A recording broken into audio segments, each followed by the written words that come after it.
I'm Stephen Weinmann and this is FSM RX'd. Cool.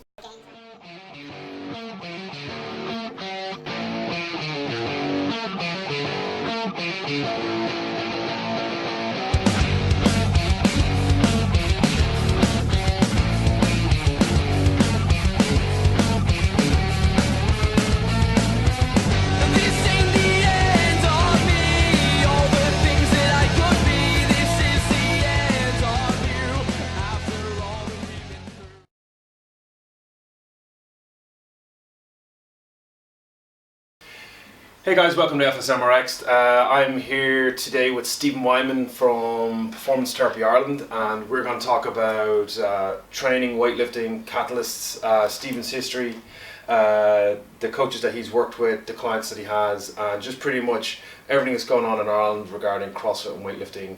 So Stephen, welcome to the show. Thank you. Alright, so Steve, for a lot of people that obviously the kind of the fitness community, CrossFit community, a lot of people know you for Performance Therapy Ireland. You're also a Catalyst affiliate, and we'll get into that a bit later. You were the fourth or fifth, I think. I'm not. Yeah. I know it was Colin, Michael Price was ahead of us. I'm fairly sure Jer in Mallow was, and I think Tom in Waterford was. I think we were fourth or fifth. Yeah. I think, yeah. So you're again. That was January 2011. Yeah. So you're one of the originals. Even before you had your CrossFit, yeah, you were original because you and John and Dave and the boys all trained out. That's right. Yeah. Dave McConkey and South Dublin Strength Acquisition actually gave us the first kind of push, because when me and John were working with him in that PT place in town, he turned around us one day and we'd seen 300. Yeah, and it was and it was all like, oh, the 300 workout. And Dave turns to us one day and just goes, have you done any CrossFit stuff? And we were like, what's that? And he said, oh, look it up, CrossFit.com. And at the time, me and John were heading off and going to Westwood and doing a bit of training. And he goes, try this workout. Fran, it's called.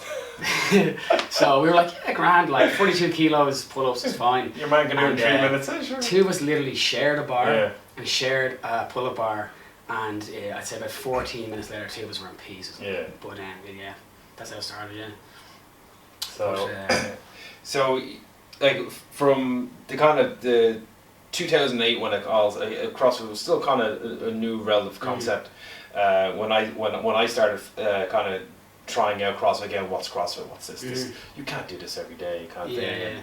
And then it's grown, and you've seen it grow in Ireland dramatically from one affiliate to 121 last count, something like that last count, and that's like an enormous spread in the last 4 years of CrossFits.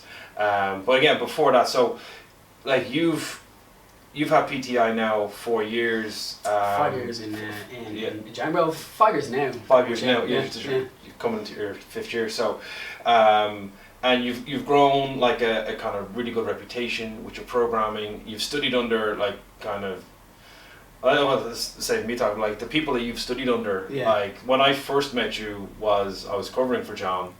When you were going off to meet, that's right, yeah. The likes of, I'll let you say, like the trip, your first big trip. We booked that trip at the end of 2010 and the end of 2009. January 2010, we flew to LA, and when we arrived in, we basically contacted ahead. We'd contacted a fair few people that we'd been following for, like John Welbourn, CJ Martin, Pat Barber, Coach Bergener. We were on to guys like Rob Wolfe, Freddie Camacho in One World, Greg Everett in Catalyst. So we basically arrived in, got a Jeep, drove down to Balboa and met John Welbourn and spent 2 days with him, and just basically his like meeting him first was brilliant, because he went on from how CrossFit Games at the time to win it was like, was it like 20 grand or something, $20,000, and he was like, why would I train someone purely to try and win the CrossFit Games when it's worth that much, when I could train a kid to go for the NFL and make a multi-million dollar contract. So he had, you know, they had a CrossFit program in CrossFit Balboa, but they had CrossFit football as well. Yeah. So that was my first time of seeing, well, you know, these guys have like split programming. It's not just the same. Yeah. So there was different programming going on all the time there, and he had guys there that were, you know, off-season NFL guys that were coming training. We were like, wow, are these guys doing CrossFit? And he was like, yeah. He goes, you call it CrossFit if you want. But he goes, it was CrossFit football, which was strength bias. Yeah. So after that, like, he rubbed off on us a lot. It was like, well, you know, we went for food with him. We're like, well, this guy makes sense, you know. And he introduced us to Josh Everett. Then went to Josh Everett's place in Riverside, strength and conditioning. Then after that, we went up the coast. Again, we met Pat Barber and Hollis Malloy. In Santa Cruz, we saw the original Santa Cruz place, Andy Sakamoto's place. CJ Martin, went all the way up, and at the time when we were going over, we got the email from Rob Wolfe saying that the Black Box Summit had happened, and himself and Greg Everett and OPT were stepping away from the CrossFit brand. So this was, for us, it was like, well, you know, I thought this was like the greatest thing in the world, and all the best coaches were involved, you know, but for me, it just kind of opened my eyes a little bit to, like, well, you know, there was no tunnel vision on it. Yeah, like there's a lot more going on than we knew. So we ended up spending time with in Catalyst, and spent time with Greg and Amy and Steve and that crew, and spoke to them and trained with them. Same with Freddie Camacho in One World. And then when we got up to where the seminar was meant to be with Rob Wolfe, the nutrition seminar for CrossFit, he said, look, come down to my gym, which is close. It was meant to be in CrossFit Reading, where we did the day before with Kelly Starrett for the mobility day.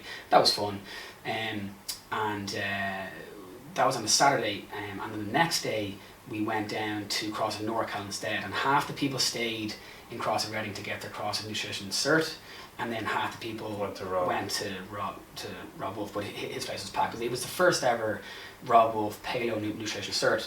So like, grand, we'll go. Actually, Kevin Kennedy from CrossFit Cork is there as well. So bumped into him and got talking with everyone. We got talking to Rob Wolfe at it again. He was, I think there was a little bit of how would you put it? I don't know if it's that, but they didn't want to say too much because they knew that we were all there for CrossFit.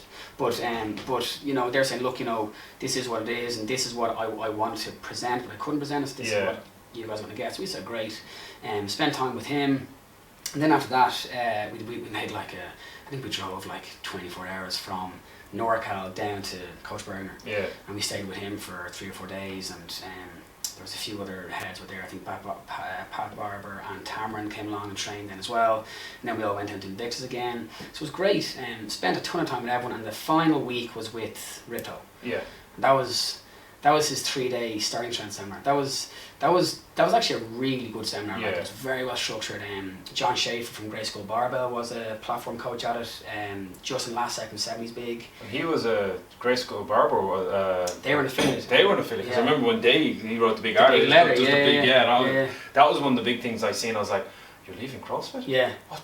There's something wrong with CrossFit? I was going, wow, and you know, spoke to him, but obviously at that seminar, Ripto, extremely anti touch and go and the likes. Like, he was like, they just replaced him. Quick smart.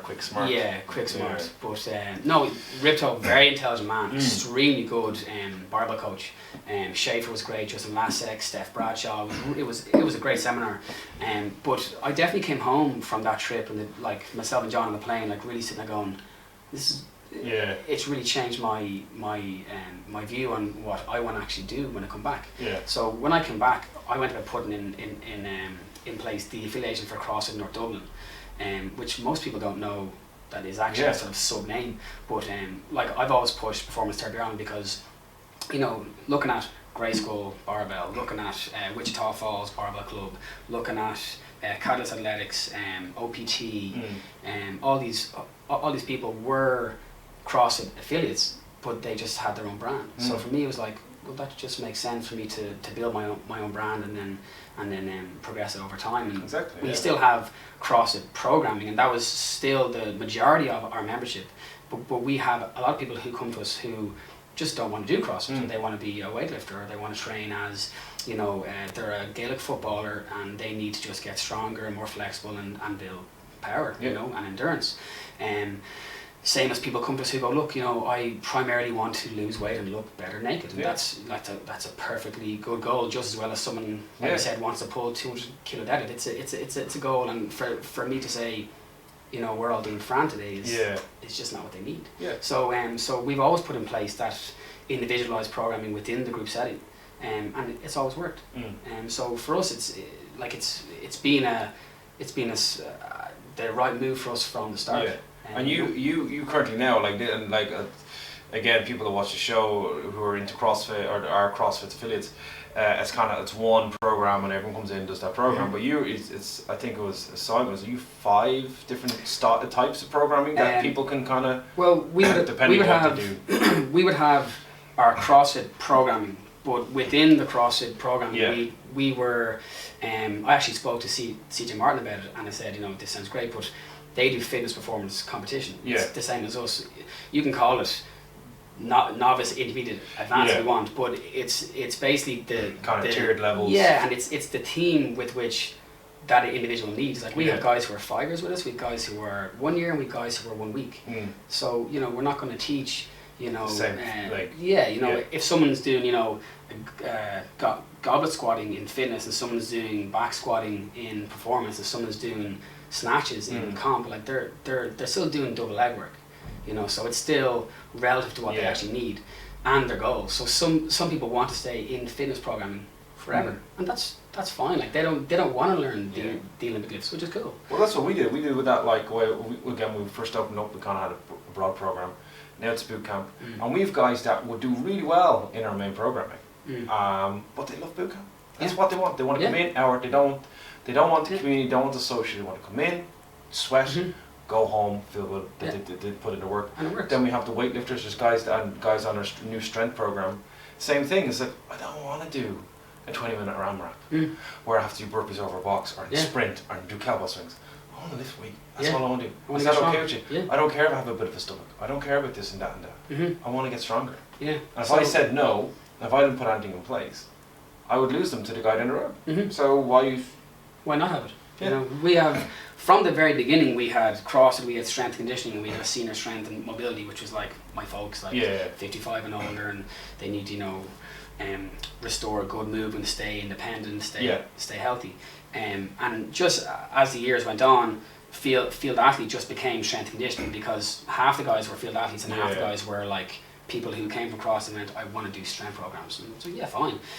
So that into strength and conditioning. We then, at some points during the year, we've been in season and off season with that. And then CrossFit had three streams, and then we do a body comp program for people who are there specifically for weight loss. And then we weightlifting. We've probably 20-ish full-time weightlifters now. So with everything the PTI has developed, and obviously your trip was obviously a big insight. Huge. I had inclinations with it, and I remember we spoke about it, me, you and Scott, the first Catalyst event. And just over a year ago. And then at MPE, when I spoke to a bunch of guys, and I didn't know this at the time, but when I was speaking to Dan John was the original strength guy with CrossFit. That's right. And he just went, this is again the same thing. What he did was not what they wanted, and that was it. And I didn't even know that at the time. And then he was saying to me, he goes, listen, CrossFit, it is what it is, but you can't brand that. Like you can take a name and brand it, but like he was saying the same thing. And I was always like, I love CrossFit. It's amazing, but my company doesn't have to be. Yeah, exactly. I can still I support Manchester United. I can wear someone else's jersey. You know what I mean? It's that kind of concept, and so there still is the purest kind of feel out there that like, oh yeah, well I can't talk to you anymore if you decide to do something different.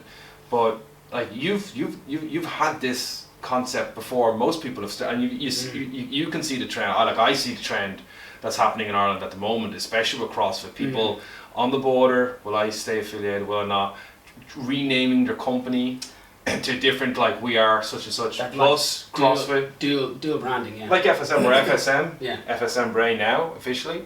And but we're also CrossFit FSM because we're affiliated with CrossFit. But we have a CrossFit. Our sort of my main take on it is that when a person walks into a gym, regardless of what's over the door, if it's CrossFit X, whatever, or if it's with so-and-so strength and conditioning, regardless of the name, you're buying into the head coach's philosophy. Yeah. So you're buying into Stephen Kinsley, you're buying into Stephen Weinmann, you're buying into Colin Riley, you're buying into John Belton, you're buying into Jerry McAuliffe, like you're buying into what their programming and what their facility represents and their philosophy and where they see it going. You know, so regardless of the name over the door, and I still, again, I love CrossFit, and it's been fantastic for us, and we are a cross affiliate, and it does get people in the door. But once people come in the door, a lot of people tend to say to us, you know, I'm here to do CrossFit, and I'm like, okay, cool, where'd you hear about it, and you know, so and so, and they said, oh, a friend of mine's been doing it in New Mexico. I'm like, okay, cool, well, that's, you know, Albuquerque Cross or whatever, but this is Performance Therapy Ireland, we've cross programs, transition, and once we run through an introductory session with them, we do some movement assessment, and we see them move and go, listen, by the way, you know, when you come into our program, you're going to do basic movement to restore a good function. And when they're training, they're looking around and they're seeing weightlifters over here and strength conditioning guys here and CrossFit guys here, and they're going, wow, that looks brilliant, and I'd love to do that. And we're like, oh, well, that's only the weightlifting.